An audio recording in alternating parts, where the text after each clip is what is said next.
తులారాశి వారికి జూన్ నెలలో హనుమంతుని యొక్క అనుగ్రహంతో మీకు ఈ 3 ప్రదేశాల నుంచి డబ్బు అనేది రాబోతుంది.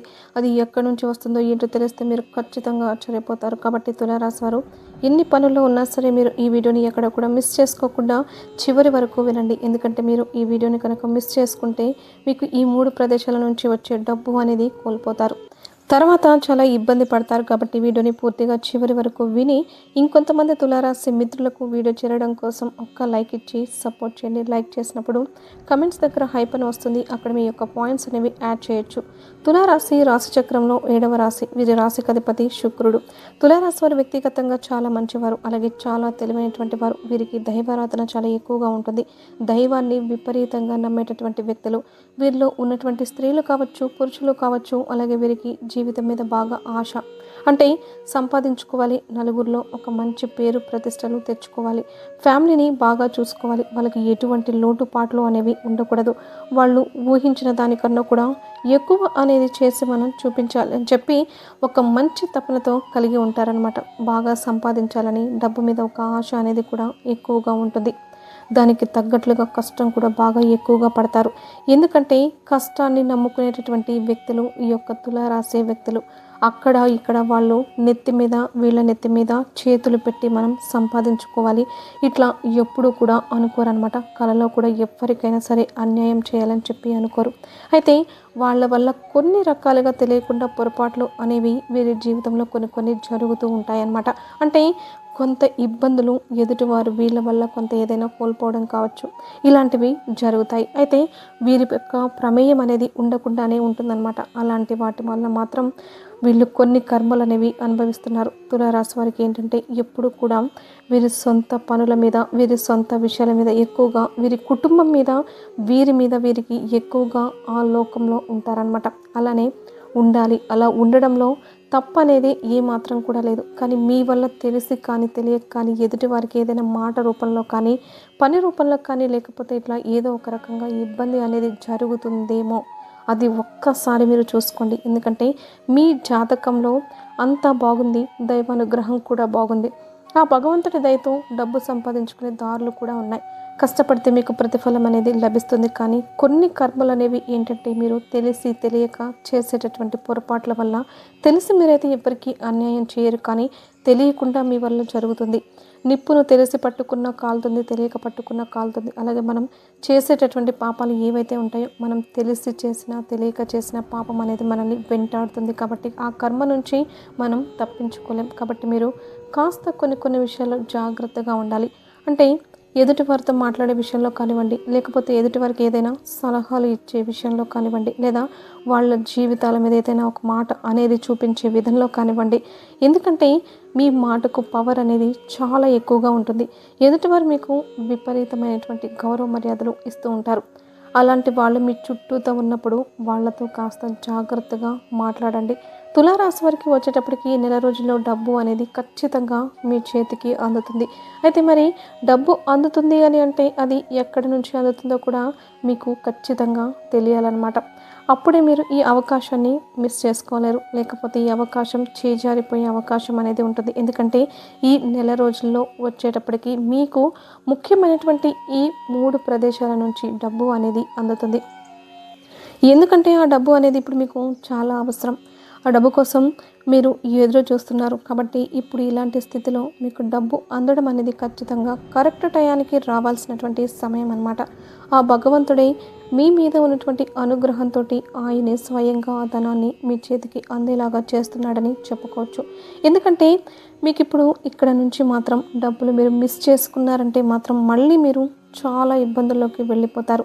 చాలామంది ఏంటంటే ధనాన్ని నిర్లక్ష్యం చేస్తూ ఉంటారనమాట.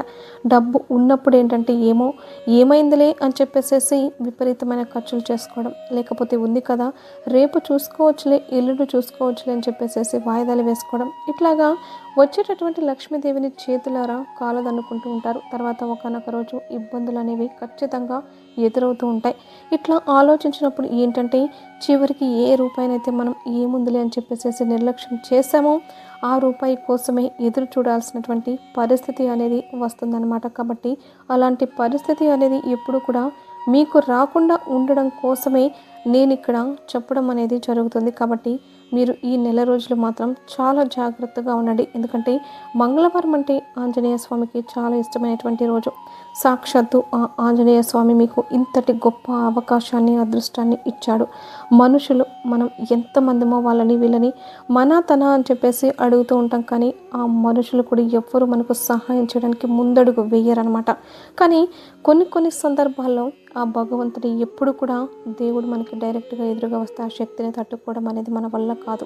అలాంటప్పుడు ఏంటంటే ఇలాంటి అద్భుతాలు జరుగుతూ ఉంటాయి. ఎవరైతే మేము ఇవ్వము చేయము అన్న వాళ్ళే పిలిచి మనకు డబ్బు ఇస్తూ ఉంటారు అనమాట. ఎందుకంటే ఆ భగవంతుడు వాళ్ళ రూపంలో మీకు చేతికి అందించడం అనేది జరుగుతుంది. గత కొంతకాలం నుంచి చాలా రకాలైనటువంటి ఖర్చులతోటి ఇబ్బంది పడిపోతూ ఉన్నారు. వీళ్ళు వచ్చేటప్పటికి ఏదైనా ఒక సొంతింటి కోసం కావచ్చు, వీరికి వచ్చేటప్పటికి గృహ నిర్మాణం, వీరి జాతకంలో సొంత ఇల్లు కట్టుకోవడం అనేది ఖచ్చితంగా ఉంటుందన్నమాట. కాబట్టి ఆ సొంతింటి కోసం ఇప్పుడు కొంతమందికి ఆ కట్టుబడులు కూడా జరుగుతూ ఉండొచ్చు. కాబట్టి తులారాశి వారికి ఈ మధ్య ఏంటంటే విపరీతంగా డబ్బు అనేది ఖర్చు అవుతూ ఉంటుంది. అంటే ఎంత పెట్టినా కూడా రూ. 3 వస్తే రూ. 4 వెళ్ళిపోతున్నాయి అన్నమాట. ఎందుకంటే ఇంటికి డబ్బు అనేది ఎంత పెట్టినా కూడా అసలు వెళ్ళిపోతూ ఉంటుందన్నమాట. అందులో వీళ్ళు ఏంటంటే మనం కట్టుకునేదేదో శుభ్రంగా కట్టుకోవాలి, మళ్ళీ కట్టుకునేది కాదు. ఎవరైనా చూసినా కూడా వీళ్ళ ఇల్లు బాగుంది అని అనుకోవాలి అని చెప్పేసి ఇట్లా కాస్త శుభ్రంగా నీట్గా కట్టుకోవాలని చెప్పి అనుకుంటూ ఉంటారు. కాబట్టి అంటే వీళ్ళు ఎక్కువ పర్సెంట్ మందికైతే ఇదే జరుగుతుంది. కొంతమంది కట్టుకోకపోవచ్చు, వారికి సంబంధించినటువంటి దారుల్లో మీకు ధనం అనేది అందుతుందన్నమాట. అలాగే ఏది ఏమైనా సరే ఈ మధ్య అయితే మాత్రం వీరి దగ్గర డబ్బు అనేది నీటికి లాగా ఖర్చు అయిపోతుంది. అయితే వీరెక్కడా కూడా వృధా ఖర్చులు చేయడం లేదు. తులారాశి వారు చాలా జాగ్రత్త గలవారు, చాలా తెలివైనటువంటి వారు. వీరు అనవసరపు ఖర్చులు చేసే వాళ్ళు కాదు, ఎవరికైనా ₹1 ఉచితార్థంగా పెట్టేవాళ్ళు కాదు. చాలా జాగ్రత్తగా ఉంటారు. ఎంత కష్టపడతారో అంత జాగ్రత్తగా ఉంటారు. ఎందుకంటే కష్టం విలువ తెలిసిన మనిషి రూపాయి దగ్గర జాగ్రత్తగా ఉంటాడు. కష్టం విలువ తెలియనోడు ఏముందలే, రూపాయేగా, ₹10 ₹100 అని చెప్పేసి కొట్టి పడేస్తూ ఉంటారు. కాబట్టి అలాగ వీళ్ళ కష్టం విలువ తెలిసిన వాళ్ళు కాబట్టి ఎవ్వరికి కూడా ₹1 అనేది పెట్టడానికి 1కి 10 సార్లు ఆలోచిస్తారు. దైవ కార్యాలకు కానివ్వండి, ఏదైనా గుడిలో భక్తులకు పంచడానికి కానివ్వండి, గుడికి సంబంధించిన పనులకు కానివ్వండి, ఇలాంటి వాటికైతే వీళ్ళు ఎంతైనా ఖర్చు చేస్తూ ఉంటారు. కానీ బయట ఎవరికైనా మాత్రం ₹1 ఖర్చు చేయాలన్నా కూడా 1కి 10 సార్లు ఆలోచిస్తారు. వారి కుటుంబ నిమిత్తం కోసం అయితే మాత్రం ఎంతైనా సరే ఖర్చు చేయడానికి వీళ్ళు సిద్ధంగా ఉంటారనమాట. అలాగా వీరి సొంత పనుల కంటే ఒక సొంతింటి కళ కోసం కావచ్చు, లేకపోతే ఏదైనా చేసే వృత్తి, విద్య, ఉద్యోగ, వ్యాపారాల్లో కావచ్చు, ఇలాంటి వాటి మీద ఏంటంటే వీరికి అదృష్టం వల్ల బాగా రాబడి అయితే మాత్రం ఖచ్చితంగా ఉంది. వీళ్ళు ఎంత కష్టపడతారో అంత లాభం అనేది ఉంటుంది. జనానికి ఏంటంటే మామూలుగా కష్టపడదామన్నా కూడా కష్టపడే అవకాశం కూడా ఉండదు. కొంతమంది చేసినా కూడా ఎక్కడ వేసిన గొంగలి అక్కడే అన్నట్లుగా రూపాయి కూడా మనకు లాభాలు అనేవి కనిపించవన్నమాట. అలాంటప్పుడు నిరాశ ఎదురవుతుంది. కానీ తులారాశి వారు చాలా అదృష్టవంతులు. వీరు భాగస్వామి దగ్గర నుంచి కూడా అదృష్టం అనేది కలిసి వస్తుంది.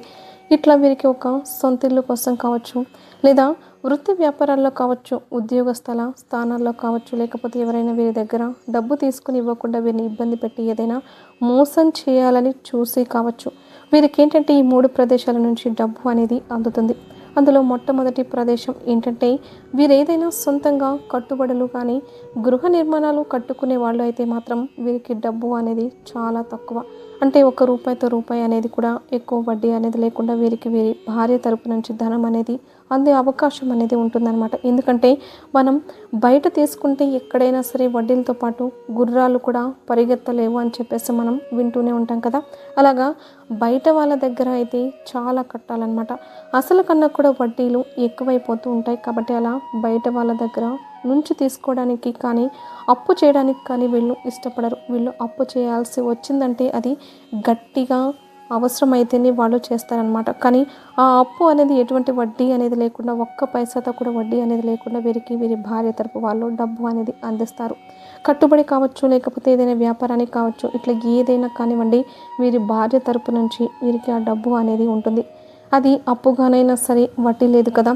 ఇప్పుడు బయట అయితే అనుకోండి వడ్డీ కట్టాలి కదా, అసలు కన్నా కూడా వడ్డీలు ఎక్కువైపోతూ ఉంటాయి. కానీ ఇక్కడ ఏంటంటే మన మనుషులు, మన సొంత మనుషులు, మన పిల్ల తరపు వాళ్ళు మన మంచి కోసమే కదా, మన పిల్లే కదా సంతోషంగా ఉండేది అన్న ఇదితో వీళ్ళేంటంటే మీ మంచితనాన్ని, మీ కష్టాన్ని అర్థం చేసుకొని వాళ్ళు ఒక్క రూపాయి అనేది ఆశించకుండా వాళ్ళు మీకు డబ్బు అనేది సహాయంగా అందిస్తారనమాట. మీకు కుదిరినప్పుడు, తోచినప్పుడు కొంచెం ఇచ్చుకుంటూ పోతే అది మీకు తీరిపోతుంది. కాబట్టి ఇది కూడా ఒక అదృష్టమే. ఇలా మీకేంటంటే మీ భార్య తరపు నుంచి డబ్బు అందేటటువంటి అవకాశం అయితే ఉంది. ఇది మీరు మిస్ చేసుకోవద్దు. ఏముందిలే అని చెప్పి నిర్లక్ష్యం చేయొద్దు. నిర్లక్ష్యం చేస్తే మాత్రం తర్వాత మీరు ఎంత తలకిందులుగా తపస్సు చేసినా కూడా మీరు వడ్డీలు ఎక్కువ కట్టి తీసుకోవాల్సిన పరిస్థితి అనేది వస్తుంది.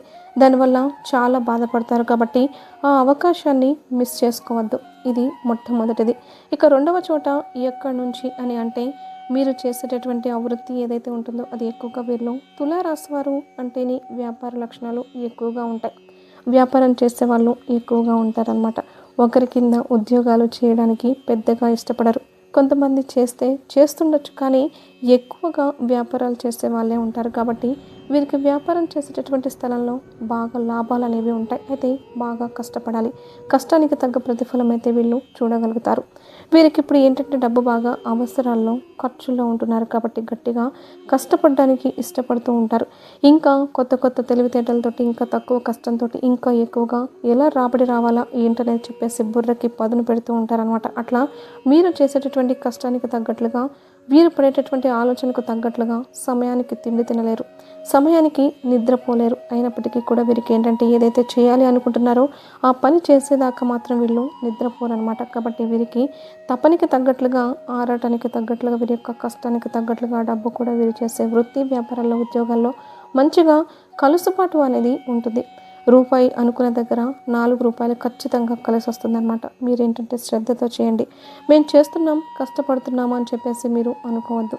మీరు అనుకోరు, కానీ కొంతమంది ఎప్పుడన్నా మీరు డిసప్పాయింట్ అనేది అవ్వద్దన్నమాట. కానీ మీకు బాగా కలిసి వచ్చింది, మీ పనే మీకు లక్ష్మి అని చెప్పుకోవచ్చు అనమాట. ఇది రెండవది. ఇక మూడవ చోట ఎక్కడి నుంచి వస్తుంది అంటే మీకేంటంటే మీరు కొంతమంది అంటే ఆప్తులతోటో లేకపోతే మిత్రులతోటో మన అనుకునేటువంటి మనుషులతోటో బాగా అభిమానంతో మాట్లాడుతూ ఉంటారు. వాళ్ళు ఇచ్చేటటువంటి సలహాల వల్ల కూడా మీకు ధనం వచ్చేటటువంటి అవకాశం అనేది ఉంటుంది. కొంతమంది ఏంటంటే డబ్బు మన చేతికి డైరెక్ట్గా ఇవ్వకపోయినా వాళ్ళ సలహాలు ఏవైతే ఉంటాయో ఆ సలహాల వల్ల మనకు చాలా తెలియని విషయాలు అనేవి తెలుసుకొని అలా మనం ఆ రూపంలో మనం సంపాదించుకునే దారులు అనేవి మనకి కనిపిస్తూ ఉంటాయి. అది వాళ్ళు చెప్పడం వల్లే మనకి ఆ విషయం అర్థమవుతుంది, లేకపోతే మనకు అది తెలియదు. కాబట్టి అలాంటి దారులు కూడా మీకు ఈ మధ్య తెరుచుకున్నాయని చెప్పుకోవచ్చు. అది అంటారు 4 దిక్కుల నుంచి ధనం దూసుకు వస్తుంది అని చెప్పి, అంటే ఇలాంటివే. అలాగే కొంతమంది మాటల వల్ల, కొంతమంది సలహాల వల్ల మీ మనసులో ఎలాంటి కల్లా కపటం లేకుండా మీరు కూడా ఎదుటి వారికి సలహాలు ఇస్తూ ఉంటారు. అలాగే ఎదుటివారు కూడా మీ మంచితనాన్ని అర్థం చేసుకుని వాళ్ళకు తోచిన సలహా, వాళ్ళు తోచిన మాట వాళ్ళు చెప్పినప్పుడు, చేసినప్పుడు అవును మనం కూడా అలా చేయొచ్చు అన్న ఇదిలో మీరు ప్రయత్నించినప్పుడు ఏంటంటే మీకు డబ్బు వచ్చే అవకాశం అనేది ఉంటుంది. అలా మాటకు మాట తోడు అనేది మీకు ఒక ధైర్యాన్ని ఇస్తుందన్నమాట. అలాగా మీకు ఎదుటివారి దగ్గర నుంచి కూడా అంటే మీరు ఎవరినైతే మన అని చెప్పేసేసి నమ్ముకుంటారో, లేదా మన అని అనుకోకపోయినా పర్వాలేదు, బయట వాళ్ళ నుంచి ఇట్లా మీ చుట్టూతో మంచి కోరుకునే వాళ్ళు ఎవరైతే ఉంటారో అలాంటి వాళ్ళ దగ్గర నుంచి మీకు ధనం సంపాదించుకునేటటువంటి దారులు కూడా విపరీతంగా కలిసి వస్తాయన్నమాట. అందులో మీకు బాగా తెలిసిన వాళ్ళు ఒకళ్ళు ఉంటారు. అది స్త్రీలు కావచ్చు, పురుషులు కావచ్చు. అది మీరు చేసే పనుల్లో దగ్గర కావచ్చు, మీరు ఫోన్లో మాట్లాడినప్పుడు కానివ్వండి. అలాంటప్పుడు మీకు అవి తెలుస్తూ ఉంటాయి. అవి ఎవరు ఏంటనేది మీ మనసుకు అర్థమవుతుంది. ఇట్లా మీకు ఈ 3 చోట్ల నుంచి మాత్రం ఈ 3 రోజుల్లో ధనం అందే అవకాశం అనేది ఉంటుంది. కాబట్టి మీరు ఎన్ని పనుల్లో ఉన్నా సరే ధనం మీ చేతికి ఏ రూపంలో అందుతుందో అది మీరు జాగ్రత్తగా గమనించండి. మీరు చేతికి వచ్చినటువంటి రూపాయిని లేదా చేతికి వచ్చే రూపాయిని మాత్రం చేజార్చుకోవద్దు. ఇప్పుడు ఈ అవకాశాలు కనుక మీరు మిస్ చేసుకున్నారంటే మాత్రం తర్వాత ఈ అవకాశం కోసమే మీరు ఎదురు చూడాల్సి వస్తుందన్నమాట. ఎప్పుడైనా సరే మనిషికి ఒక బలహీనత చేతికి అందొచ్చిందంటే చులకన అనేది చాలా ఎక్కువగా ఉంటుందన్నమాట. అదే కష్టపడి తెచ్చుకుంటే దానికి విలువ ఎక్కువగా ఉంటుంది. కష్టపడిన దానికి విలువ ఉండాలి కానీ చేతికి వచ్చిన దాన్ని చులకనగా చూడకూడదు. కొంతమంది మనుషుల మనస్తత్వాలు ఎక్కువ పర్సెంట్ గమనించినట్లయితే ఇట్లాగే ఉంటున్నాయి. కాబట్టి ఈ మాట చెప్తున్నాను. ఎవరైనా సరే మనకు విపరీతమైనటువంటి గౌరవం ఇచ్చే వాళ్ళను, లేకపోతే మనమంటే అభిమానము, ప్రేమ, ఇష్టాలు ఉన్నాయి అని చెప్పే వాళ్ళని ఏంటంటే చులకనగా చూస్తూ ఉంటారు. అంటే మేము పెద్ద గొప్ప కాబట్టి వాళ్ళు మాకు రెస్పెక్ట్ ఇస్తున్నారు, మాకు ఫోన్లు చేస్తున్నారు, మమ్మల్ని పొగుడుతున్నారు, మమ్మల్ని అది చేస్తున్నారు, మమ్మల్ని అట్లా అంటున్నారు, ఇట్లా అంటున్నారు, మమ్మల్ని ఎక్కడో ఆకాశంలో కూర్చోబెడుతున్నారు అని చెప్పేసి పొగిడే వాళ్ళని కొంచెం నిర్లక్ష్యం చేసేస్తూ ఉంటారు. వాళ్ళని పట్టించుకోరు, వాళ్ళని తేలిగ్గా చూసేస్తూ ఉంటారు. ఎవరైతే వాళ్ళ పనుల మీద వాళ్ళు దృష్టి పెట్టుకుంటూ మనల్ని కాస్త చులకన చూస్తూ మనం ఫోన్ చేసినప్పుడు తీయకుండా వాళ్ళకి కుదిరినప్పుడు చేసి మాట్లాడే వాళ్ళని, మనం మాటలను పట్టించుకోకుండా లెక్క చేయకుండా మాట్లాడే వాళ్ళని, తేలిగ్గా మాట్లాడే వాళ్ళకు విలువ ఇస్తూ ఉంటారనమాట. అంటే మంచికి మంచి అనేది లేదని కొన్ని విషయాల్లో అర్థమవుతుంది. అవతల వాళ్ళు పొగరుగా ఉంటే మనం ఏంటంటే అలాంటి వాళ్ళకి బాగా వాల్యూ ఇస్తూ ఉంటాం. కాబట్టి అలాంటి పొరపాటు అనేది మీరు చేయకండి. ఎప్పుడైనా సరే పొగరుగా ఉండే వాళ్ళని పట్టించుకోకూడదు. అలాంటి వాళ్ళను వదిలేసేయాలి. అలా వాళ్ళ పొగరు అట్లా ఉండి చేస్తున్నప్పుడు వాళ్ళని ఇంకాస్త నెత్తిన పెట్టుకొని విలువ ఇచ్చి చేస్తుంటే వాళ్ళు ఇంకా నెత్తికెక్కి కూర్చుంటారు. ఎందుకంటే కడుపులో లేనిది కాళ్ళ మీద పడితే కూడా రాదు. వాళ్ళు పొగరుగా ఉంటున్నారంటే మీరంటే వాళ్ళకి ఏమాత్రం కూడా అభిమానం లేదు, ఇష్టం లేదు అన్నదే అక్కడ అర్థం. అలాంటప్పుడు మీరు ఎంత లొంగుతారో వాళ్ళు ఇంకా వాళ్ళ కాళ్ళ కింద పెట్టుకోవాలని చూస్తారు. ఇలాంటి పొగరుగా ఉండే వాళ్లకు ఒక్కసారి ఎదురు తిరిగి సమాధానం చెప్పండి. అలాంటి వాళ్ళు వస్తే దారిలోకి వస్తారు, లేకపోతే వెళ్ళిపోతారు. వెళ్తే ఇప్పుడు ఈ ఒక్క రోజుతోటి వెళ్ళిపోతారు. ఎందుకంటే వాళ్ళు తర్వాత అయినా వెళ్ళిపోతారు. అలాంటి వాళ్ళు జీవితంలో ఉండరనమాట. వాళ్ళకి సంబంధించినటువంటి వ్యక్తులు వాళ్ళకు ఉంటారు. అలాగే ఎప్పుడైనా సరే మర్యాద ఇచ్చే వాళ్ళకు మర్యాద అనేది ఇవ్వాలి. కానీ ఈ రోజుల్లో తెలిసి తెలియక పొగరుగా ఉండే వాళ్ళ చుట్టూ తిరుగుతున్నారు. అలాంటి వాళ్లకు పూజలు చేస్తూ ఉంటున్నారు. కాబట్టి ఇక్కడ ఈ విషయం అనేది మీకు చెప్తుంది. ఏదైనా సరే చేతికి వచ్చినటువంటి రూపాయిని మనకు విలువ ఇచ్చేటటువంటి మనుషులని ఎప్పుడు కూడా నిర్లక్ష్యం అనేది చేసుకోకూడదు. ఈ పనికిరాని ఆర్భటాల గురించి ఇట్లాగా మనుషులు నిర్లక్ష్యం చేసే వాళ్ళ చుట్టూ తిరగడం, వాళ్ళంతా పొగరుగా ఉన్నారు కాబట్టి వాళ్ళ దగ్గర గీదు టాలెంట్ ఉంది, అలాంటి వాళ్ళు చాలా గొప్పోళ్ళు అది ఇది అని చెప్పేసి ఇట్లా ఎప్పుడు కూడా మీరు జనాన్ని తేలిగ్గా అంచనా వేసుకోవద్దు. ఏది నిజం, ఏది అబద్ధం, ఇలాంటివి మీరు గ్రహించాలన్నమాట. ఇది మీరు తెలుసుకోండి. మీరు కూడా మనుషుల దగ్గర బెట్టుగా ఉండండి. తులారాశి వారు అలాగే ఉంటారు, కాదని అనడం లేదు. కాకపోతే కొంతమంది ఇందులో ఒకళ్ళిద్దరు ఏంటంటే మనుషులకి కొన్ని బంధాలు ఏంటంటే బలహీనంగా మారిపోతూ ఉంటున్నారు. కానీ భార్యాభర్తల బంధం అయితే పర్వాలేదు, కానీ బయట వాళ్ళ దగ్గర మీరు మరీ బలహీనంగా ఉండకండి. మీ బలహీనతలు చూపించకండి. అలా చూపిస్తే అవతల వాళ్ళు ఏంటంటే ఇక ఆడుకుంటారనమాట. ఇది మీ జీవితం యొక్క ఎదుగుదలకు బాగా ఉపయోగపడతాయి. కాబట్టి ఈ విషయాలు చెప్పడం అయితే జరిగిందండి. ఇలా చేయండి. అలాగే మీకు డబ్బు అందే ప్రదేశాలు కూడా ఈ 3 ప్రదేశాలు చెప్పాను కదా, అక్కడ నుంచి మాత్రం మీకు డబ్బు అయితే అందుతుంది. ఈ అవకాశాన్ని మిస్ చేసుకోవద్దు. మీరు రేపు మంగళవారం రోజున దగ్గరలో ఉన్నటువంటి ఆంజనేయ స్వామి గుడికి వెళ్ళి చక్కగా ఆంజనేయ స్వామికి మీకు కుదిరితే తమలపాకు మాలను కానీ తులసి మాలను కానీ సమర్పించి ప్రదక్షిణలు చేసుకొని కాసేపు గుడి ఆవరణలో కూర్చొని సింధూరం పెట్టుకుని జై శ్రీరామని, జై హనుమాన్ అని చెప్పి మంత్రాన్ని చెప్పుకోండి. మీకు బాగా కలిసి వస్తుంది. మీ జాతకంలో ఉన్నటువంటి దోషాలన్నీ కూడా తొలగిపోతాయి. జై శ్రీరామ్ అనేటటువంటి మంత్రాన్ని చెప్పుకోండి. హనుమాన్ చాలీసాని కూడా పఠించండి. ఇలా చేయడం వలన మీకున్న ఆ సమస్యలు, దోషాలు ఇలాంటివన్నీ కూడా పూర్తిగా తొలగిపోతాయి. ఇదండి మీకు ఈ నెల రోజుల్లో జరిగేది. మన వీడియో మీకు నచ్చింది అనుకుంటున్నాను. నచ్చితే మీకు అర్థం కాకపోతే ఒక్కసారి వినండి. ఎందుకంటే ఇందులో ప్రతి ఒక్క మాట కూడా మీ జీవితానికి చాలా విలువైనది, ఉపయోగపడేది. కాబట్టి వీడియోకి ఒక లైక్ ఇచ్చి సపోర్ట్ చేయండి. లైక్ చేసినప్పుడు కమెంట్స్ దగ్గర హైప్ అని వస్తుంది. అక్కడ మీ యొక్క పాయింట్స్ అనేవి యాడ్ చేసి మీకు తెలిసిన ఫ్రెండ్స్కి కూడా షేర్ చేస్తే హెల్ప్ అవుతుందన్నమాట. అలాగే మొట్టమొదటిసారిగా మన ఛానల్ని చూస్తుంటే సబ్స్క్రైబ్ చేసుకుని పక్కనే ఉన్న బెల్ ఐకాన్ని క్లిక్ చేస్తే నేను పెట్టే ప్రతి వీడియో ముందుగా మీకు నోటిఫికేషన్ రూపంలో చేరుతుంది. కాబట్టి ఒక లైక్ ఇచ్చి సపోర్ట్ చేస్తారని మనస్ఫూర్తిగా కోరుకుంటూ కమెంట్ బాక్స్లో ఆంజనేయ స్వామికి శ్రీరామచంద్రుల వారంటే ఎంత ప్రీతికరమో అందరికీ తెలిసినటువంటి విషయమే. కాబట్టి ఆంజనేయ స్వామి యొక్క అనుగ్రహం మనకు సులభంగా కలగాలంటే జై శ్రీరామ్ అని కామెంట్ చేయండి. మీకంతా కూడా శుభం కలుగుతుంది. ఆంజనేయ స్వామి యొక్క అనుగ్రహంతో మీరు ఎప్పుడు కూడా సంతోషంగా ఆయురారోగ్యాలతో అష్ట ఐశ్వర్యాలతో తులతూగుతారు.